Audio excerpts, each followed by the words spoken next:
mengolah data yang pertama, dan kedua kita mengoptimalkan model ya, model kausalitas antara variabel X yang mempengaruhi variabel Y.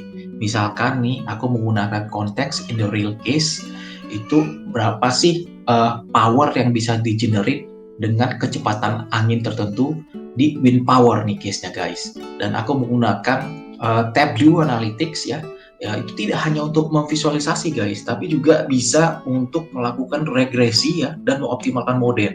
Dan to some extent itu juga aku integrasikan dengan Python dan R juga ya, sehingga kita bisa merecall library package yang ada di machine learning guys. Baik, ini aku coba sampaikan langsung guys buat kalian semuanya ya. Well, this is the case. Kita punya data yang diobservasi, kecepatan angin dan juga berapa sih power yang dihasilkan gitu ya. Nah, tentunya biasanya kita memiliki berbagai opsi ya melakukan modeling guys. Misalkan kita menggunakan linear regression ya. Dengan linear regression ya, ini didapat secara R-square-nya, ini ukuran dari sisi validitas model lah ya. Berapa persen ya variabel wind speed itu mampu menjelaskan variasi dari power output. Itu sekitar 95% guys. Dengan p-value, nah ini level signifikannya, untuk level errornya 5%, maka ini dikatakan signifikan guys. Ini kalau misalkan di kelas data analytics aku bahas detail guys, sampai sum square error, mean square error. Intinya sih kita bisa bilang ya, menyimpulkan ya, ini secara model ya, wind speed itu signifikan mempengaruhi power output ya. Namun yang menjadi pertanyaan guys, kalau kita lihat dari sisi residualsnya nih, nah ini masih ya kurang bagus guys, masih kelihatan kurang bagus ya. Dia tidak terdispersi fokus ya di titik nol gitu ya. Artinya secara residualnya itu dia masih kurang bagus ya. Lalu kita coba nih guys, dengan Tableau ya, kita bisa melakukan modeling ya, mengoptimalkan model. Ya, ini aku gunakan misalkan dengan eksponensial guys. Jadi eksponensial ya. Tapi di sini guys, hasilnya dapatnya R-square-nya hanya 70%. Jadi wind speed hanya mampu menjelaskan 70% power output ya. Sehingga kita bisa simpulkan model ini tidak lebih bagus dibandingkan sebelumnya. Lalu kita coba juga guys, kalau misalnya polinomial gimana? Nah, polinomial guys, dia memberikan hasil yang lebih bagus ternyata ya. Jadi ketika kecepatan anginnya itu rendah, dia memang seolah-olah itu gradual. Tapi ketika dia mulai naik ya, to some extent dia mulai meningkat, tapi di sini mulai melambat. Jadi hubungannya guys itu kelihatan sebenarnya non-linear. Nah, di sini kita bisa lihat R-square 0,96 dan p-value-nya tentu saja itu signifikan guys. Dan kita coba lihat dari sisi residual error-nya ya, ini sedikit lebih bagus ya, better ya, dan previous ya. Tapi kita coba optimalkan lagi, kan polinomial bisa banyak degree-nya ya. Nah, sekarang kita buat pangkat 3 misalkan. Wah, ternyata ini lebih mendekati nih. Jadi model yang kita estimasi, nah ini guys regression line-nya, itu mendekati observe dari data. Jadi kalau secara statistik ya, ini semakin kecil ya antara nilai yang diestimasi dari model kita terhadap nilai yang kita observasi atau standar errornya guys, margin of error kecil, berarti modelnya semakin bagus. Jadi intervalnya itu min plus minus dengan ya plus minus standar error atau margin of error. Nah, di sini kelihatan guys, R-square-nya 0,98 guys. Jadi kita bisa tentukan ya guys, ini wind speed-nya tuh pangkat 3 ya, kemudian di pangkat 2, baru pangkat 1, baru plus dengan intercept.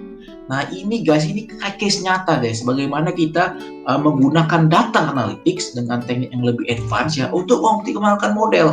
Sehingga kalau kita di power plant guys, aku kerja di power plant itu juga lama guys, 3 tahunan sebagai business development manager.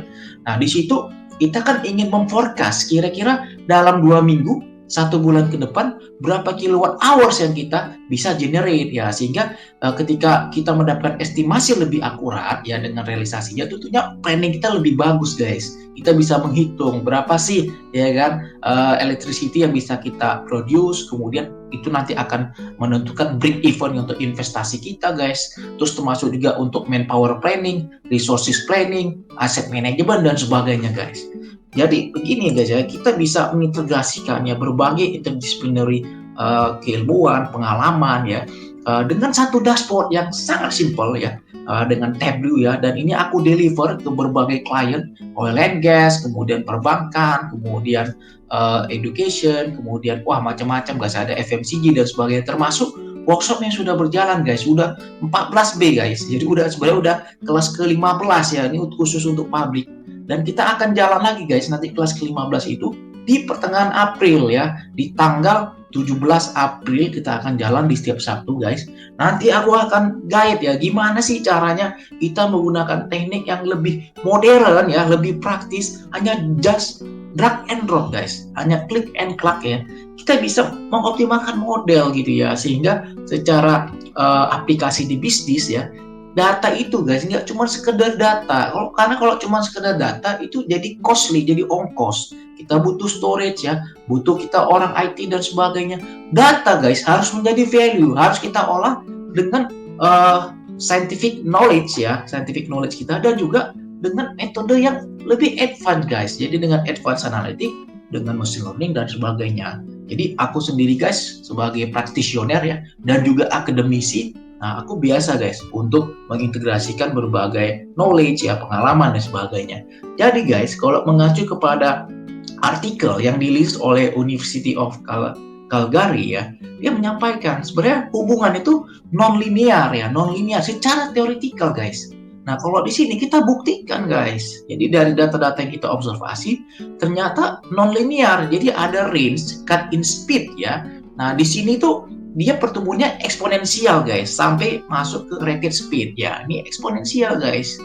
Tapi ketika melebihi dari rated speednya guys, di sini ada cut out speednya guys. Karena kalau misalkan anginnya terlalu kencang guys, itu juga generatornya jadi bermasalah guys, dia bisa terlalu panas. Makanya ada cut out speed, dan panas tuh di dalam sistem termodinamik guys, itu menjadi inefisiensi guys. Nah, gua masih ingat guys pelajaran teknik kimia guys. Jadi kalau di cut in speed ini ya kita harus boosting guys, karena kalau anginnya terlalu rendah nggak efisien guys. Lu investasi mahal gitu kan, tapi yang produksi sedikit, economy of scale-nya nggak masuk guys. Nah itu karena gue belajar ekonomi guys. Sorry. Nah kira-kira begitu ya. Jadi bagaimana kita bisa mengoptimalkan model ya, sehingga bisa memberikan insight ya yang jauh lebih bagus buat bisnis, sehingga leader itu tuh tahu, oh kira-kira dalam 1 bulan itu ya sekian kilowatt hours ya, sekian megawatt yang bisa kita bangkitkan ya, dalam setahun berapa gitu ya, sehingga itu akan mempengaruhi nanti strategi investasi, strategi operasi, nanti untuk overhaul mesin dan sebagainya guys ya. Baik guys, silakan yang ingin ikut workshop aku ya kan, langsung aja japri, nanti marketing kita akan bantu fasilitasi, dan sudah 15 kelas guys yang berjalan ya, 14A, 14B yang terakhir, dan saat ini sedang berjalan ya, dan pertengahan April selesai, maka kita buka kelas yang baru guys, dan ada early bird guys, silakan langsung menghubungi. Early bird itu biasanya hanya untuk 1 minggu di awal, jadi kita hanya sampai di tanggal 10 April guys. Jadi bagus kan kita menyambut Lebaran dengan ibadah ya, dan belajar itu salah satu ibadah guys. Baik, terima kasih semuanya. Have a nice weekend. Bye-bye.